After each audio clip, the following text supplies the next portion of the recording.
Hello friends, BPSC TRE 3.0 से related आज की इन्फॉर्मेशन है। आपका जो 9th 10th और 11th 12th का एडमिट कार्ड है फ्रेंड्स, इसको लेकर बहुत बड़ी अपडेट है क्योंकि आप लोग काफ़ी टाइम से वेट कर रहे हैं कि हमारा एडमिट कार्ड कब आएगा। साथ ही साथ आप सभी को कितने अटैम्प्ट्स मिलने वाले हैं ये भी आपका कंफर्म हो चुका है। 3 अटैम्प्ट्स मिलेंगे या फिर बढ़ा करके 5 हो चुके हैं, इसको लेकर भी हम डिस्कस करेंगे। साथ में जो आपका एडमिट कार्ड है ना फ्रेंड्स, जो अभी आया हुआ है, जिनका 15 मार्च को एग्ज़ाम है, उसमें कुछ और नए निर्देश इन्होंने जारी कर दिए हैं, उसको लेकर भी अभी हम डिस्कस करेंगे। साथ ही साथ अलग अलग शिफ्ट परीक्षा सेंटर, यानी कि ऐसे काफ़ी सारे स्टूडेंट्स हैं जिन्होंने 1 to 5 का भी फॉर्म फिल किया है और 6 to 8 का भी, और एक ही दिन उनका एग्ज़ाम है अलग अलग शिफ्ट में। तो उनके जो एग्ज़ाम सेंटर रहेंगे वो एक ही जगह रहेंगे या अलग अलग जगह रहेंगे, या फिर उनमें कुछ संशोधन होने वाला है, इसको लेकर भी अपडेट है। तो चलिए सारी चीज़ें हम डिटेल में जानते हैं फ्रेंड्स, बने रहिएगा वीडियो में एंड तक।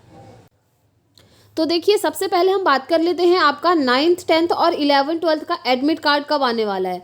देखिए फ्रेंड्स, आप जानते हैं अभी सिर्फ और सिर्फ जो एडमिट कार्ड आया है वो उन स्टूडेंट्स का आया है जिनका 15 मार्च को एग्ज़ाम है, और 15 मार्च को एग्ज़ाम है आपका 1 to 5 का और 6 to 8 का। तो देखिए, अब 9th 10th और जो 11th 12th है ना, इनका एग्ज़ाम कब होगा। सबसे पहले मैं आपको ये समझाती हूँ कि एडमिट कार्ड कब आएगा। तो देखिए, एडमिट कार्ड कभी भी एग्ज़ाम से 1 वीक पहले या फिर लगभग 10 दिन पहले आ जाता है, ठीक है।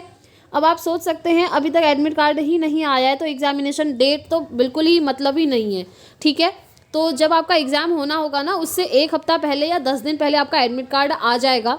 अब एग्ज़ाम कब होगा, तो देखिए एग्ज़ाम को लेकर न्यूज़पेपर में एक आर्टिकल आया हुआ है कि एग्ज़ाम आपका होली के बाद होगा। जी हाँ, होली के बाद आपका एग्ज़ाम होगा, और मुझे लगता है ये बहुत अच्छी गुड न्यूज़ है आप लोगों के लिए। वो इसलिए क्योंकि आप अपनी प्रिपरेशन को और अधिक अच्छा बेहतर बना सकते हैं।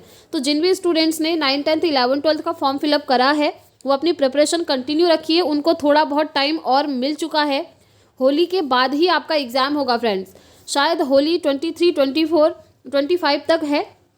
उसके बाद हो सकता है आपका एग्ज़ाम 30 मार्च के आसपास हो जाए, या फिर हो सकता है आपका एग्ज़ाम अप्रैल फर्स्ट वीक में हो जाए, लेकिन होना है होली के तुरंत बाद। यही इन्फॉर्मेशन अभी निकल करके आई है, ठीक है। 9th 10th का भी और 11th 12th का भी, जैसे 1 to 5 और 6 to 8 का एक साथ ही हो गया ना, तो लगता है कि 9th 10th और 11th 12th का भी ये लोग ऐसे ही एक साथ करवा दें, ठीक है। और जैसे ही एडमिट कार्ड या एग्जामिनेशन डेट से रिलेटेड कोई भी ऑफिशियल इन्फॉर्मेशन आएगी तो आपको यहाँ से मिल जाएगी फ्रेंड्स। इसलिए अगर आप चैनल पर पहली बार आए हैं तो चैनल को सब्सक्राइब करके बेल आइकन प्रेस कर लें, ताकि जो भी अपडेट आएगी उसकी वीडियो की नोटिफिकेशन आपको टाइम से मिलती रहेगी।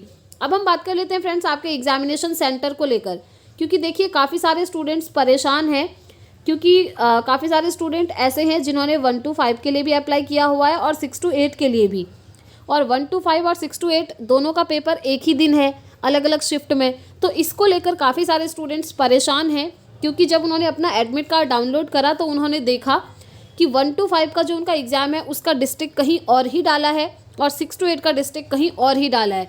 ये चीज़ बीपीएससी को नहीं करनी चाहिए थी। या तो उस दिन का ये लोग एग्ज़ाम कैंसिल करवा दें, या फिर जैसे TRE 1 और TRE 2 में हुआ था ना, उसमें क्या हुआ था कि अगर एक ही दिन 2 पेपर हैं तो हर स्टूडेंट का जो एग्ज़ाम सेंटर है ना वो एक ही डिस्ट्रिक्ट और एक ही कॉलेज में रखा था, जो कि बेस्ट है। अब आप खुद बताइए, आप लोगों ने अगर 1 to 5 और 6 to 8 दोनों का फॉर्म फिलअप करा है, एक पेपर आपका किसी और ही डिस्ट्रिक्ट में है और दूसरा पेपर कहीं और ही डिस्ट्रिक्ट में है, ऐसे में उन स्टूडेंट्स को बहुत ज़्यादा दिक्कत होगी जो अदर स्टेट से बिलोंग करते हैं। सबसे ज़्यादा दिक्कत तो उनको ही होगी। पहला पेपर जैसे उन्होंने दे दिया, अब दूसरे पेपर के लिए वो अलग डिस्ट्रिक्ट में उन्हें जाना है, हो सकता है वो टाइम तक ना पहुंच पाएँ। ये चीज़ें कई बार होती हैं, बहुत सारी प्रॉब्लम होती हैं, आप जानते ही हैं। इसीलिए TRE 1 में और TRE 2 में इन्होंने बहुत अच्छी चीज़ करी थी, यही करी थी कि जिन स्टूडेंट्स ने एक दिन में दोनों शिफ्ट में जिनका पेपर है, जैसे 1 to 5 और 6 to 8 दोनों का भरा है, तो उनका जो एग्जामिनेशन सेंटर है वो एक ही जगह रखा था, डिस्ट्रिक्ट भी एक ही था और वो कॉलेज भी एक ही था जो मेन सेंटर होता है। तो ये चीज़ बीपीएससी ने करनी चाहिए। आप लोग मुझे कमेंट करके बताइएगा आपके एडमिट कार्ड में क्या चीज़ आई है, क्योंकि मैंने कुछ स्टूडेंट्स के एडमिट कार्ड देखे थे तो उसमें यही था, उनका 1 to 5 का एग्जामिनेशन सेंटर का डिस्ट्रिक्ट कहीं और है और 6 to 8 का एग्जामिनेशन सेंटर का डिस्ट्रिक्ट कहीं और ही है। आप लोग कमेंट करके बताइएगा कि क्या आप लोगों के साथ भी यही चीज़ हुई है, क्योंकि मोस्टली कैंडिडेट्स के साथ तो यही हुआ है, ठीक है। वैसे आयोग ने इसको लेकर कोई एक्शन ज़रूर लेना चाहिए, जो भी एक्शन लेंगे आपको पता चल जाएगा ऑफिशियल वेबसाइट से, ठीक है। बट अभी तक इसको लेकर कोई भी अपडेट नहीं है। एग्ज़ाम बहुत नज़दीक है, 15 मार्च को, ठीक हो गया। चलिए अब नेक्स्ट हम बात कर लेते हैं फ्रेंड्स अटेम्प्ट्स को लेकर, जो कि सबसे बड़ी प्रॉब्लम है आप लोगों की कि अटेम्प्ट्स कितने हैं। देखिए आप जानते हैं according to official notification of the vacancies, यानी कि जो वैकेंसीज़ का ऑफिशियल नोटिफिकेशन आया था उसके अकॉर्डिंग आपको 3 अटेम्प्ट्स मिले हैं, क्योंकि उसमें क्लियरली ये मेंशन किया है। बट आपको एक चीज़ क्लियर कर दूं फ्रेंड्स, इसी तरीके से जो नियोजित शिक्षकों ने सक्षमता परीक्षा दी थी उनको भी पहले 3 ही अटेम्प्ट्स दिए थे, लेकिन उन लोगों ने जब मांग करी, धरना प्रदर्शन करा, तो उनके 3 अटेम्प्ट्स बढ़ के 5 अटेम्प्ट्स कर दिए गए थे। सेम उसी तरीके से आप लोगों की भी जैसे अभी 3 अटेम्प्ट्स इन्होंने बोला है, काफ़ी सारे स्टूडेंट्स के द्वारा मांग की जा रही थी, ट्वीट भी किया था, आपने देखा होगा, एक दिन ट्रेंडिंग पर भी चल रहा था वो कुछ घंटों के लिए। तो इसीलिए आयोग ने इसको लेकर एक मीटिंग रखी थी और उस पर मुहर भी लग चुकी है, लेकिन ऑफिशियल नोटिस पता नहीं इन्होंने अभी तक क्यों नहीं निकाला है। बट देखिए बहुत जल्द आपको ऑफिशियल नोटिस देखने को मिल जाएगा कि आपके 3 अटेम्प्ट्स जो है बढ़ करके 5 अटेम्प्ट्स हो चुके हैं, ये कंफर्म है फ्रेंड्स। तो जिन भी स्टूडेंट्स का इस बार 3rd अटेम्प्ट है, यानी कि जो TRE 1 और TRE 2 दे चुके हैं उनका ये TRE 3 उनके नोटिफिकेशन के अकॉर्डिंग लास्ट अटेम्प्ट होगा।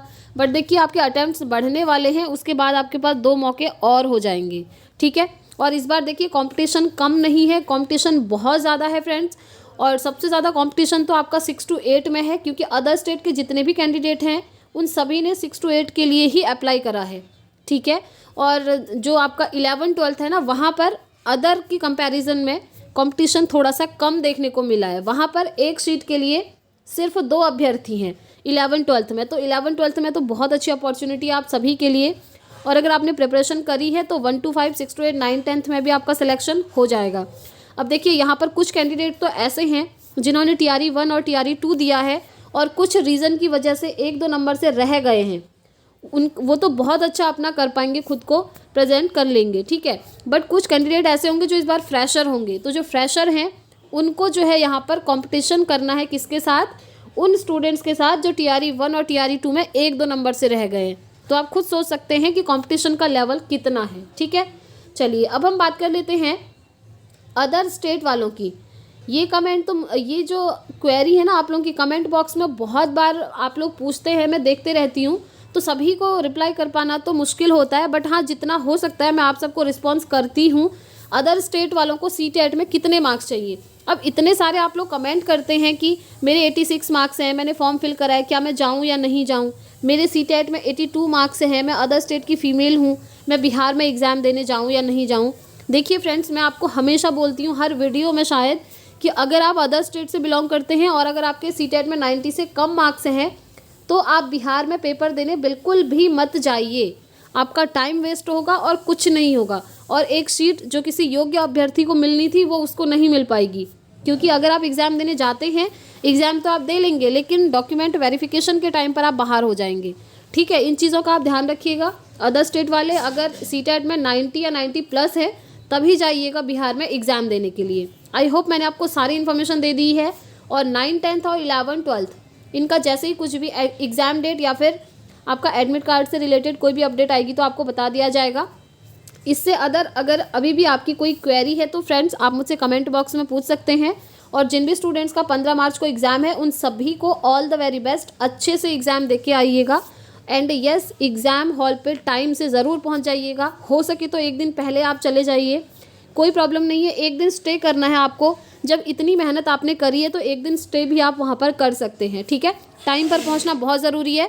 और ये जो आप देख रहे हैं ना, ये इंस्ट्रक्शन है एडमिट कार्ड के, यहाँ पर क्लियरली मेंशन किया है कि एग्ज़ाम से 1 घंटे पहले आपको पहुँच जाना है। और 1 घंटे बाद अगर आप पहुँचते हैं तो एंट्री बंद हो जाएगी। ये देख लीजिए, परीक्षा प्रारंभ होने के 1 घंटा पहले तक ही परीक्षा कक्ष में प्रवेश की अनुमति दी जाएगी। और परीक्षा अवधि की समाप्ति के पूर्व किसी परीक्षार्थी को परीक्षा कक्ष छोड़ने की अनुमति नहीं दी जाएगी, ठीक है। ये चीज़ भी ध्यान रखिएगा, जब तक टाइम आपका चला नहीं जाता, ओवर नहीं हो जाता, तब तक आप एग्ज़ाम छोड़ करके बाहर नहीं आ सकते। और 1 घंटा पहले आपको एग्ज़ाम हॉल पर पहुंच जाना है। तो इस वीडियो में इतना ही रखते हैं फ्रेंड्स। बाकी जो भी डाउट्स आपके होंगे आप मुझसे कमेंट बॉक्स में पूछ सकते हैं। मिलेंगे नेक्स्ट वीडियो में नेक्स्ट अपडेट के साथ। Thanks for watching.